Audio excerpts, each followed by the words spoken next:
Are you bullish for the future? We're now in July 2011. You think we're going to have a...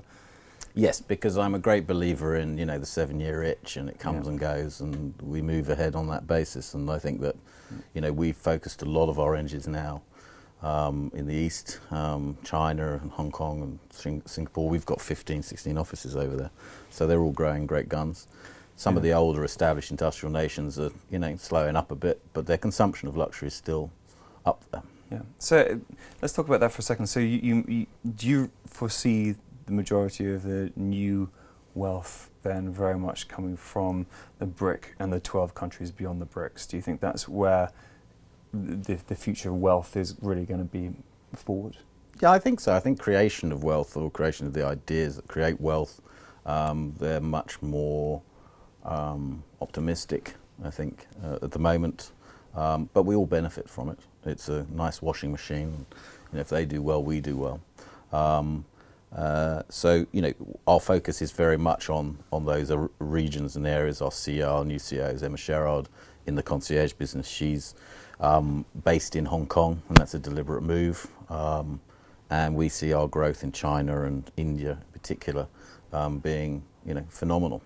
But again, remember the core business, the concierge business, is a service-led business. So, a lot of the people that we deal with in Asia already have a driver, a nanny, 3 cleaners, et cetera, et cetera. Yeah. So it's more about education and educating them, and what they can spend their money on and where they can spend their money on, what access points they can get. I remember talking to, I think, China's 3rd or 4th richest guy, who's my age, and he made his fortune in the internet, and he loved Ferrari.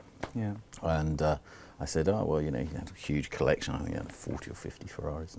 But he'd never been to a Formula One, this was 4 or 5 years ago, never been to a Formula One event in Monaco, that he really wanted to spend, time with the Ferrari team. So we sorted that out for him. Nice. So, and that for him was priceless. So, it is about just fulfilling dreams of these individuals that have been, reasonably enclosed in their own success, but in a very new nation.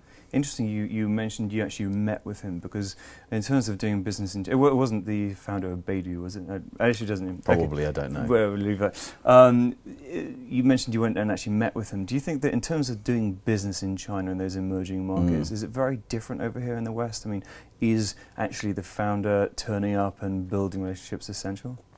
Yeah, we took 3 shots at China. I mean, we probably were a bit premature. Going into China, we went in 2002, and we set up in Beijing. So we captured quite a lot of the old, wealthy Chinese.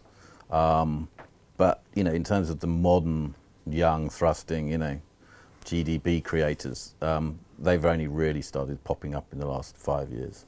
And it's really been a case of, you need to give some face time, but also just build the trust, It's very much like the Middle East, you build face time and build that trust. Yeah. It's a different way of doing business. Whereas the Americans and perhaps even the British produce a lot of paperwork that they rely on as a contract to deliver cooperation and partnership. Yeah. A lot of people in emerging markets rely on a handshake and look into your eyes, which is pretty difficult for us to comprehend. But that's what I've done. I've spent a lot of time travelling around these areas, and I have a lot of great staff and partners in those areas. Yeah.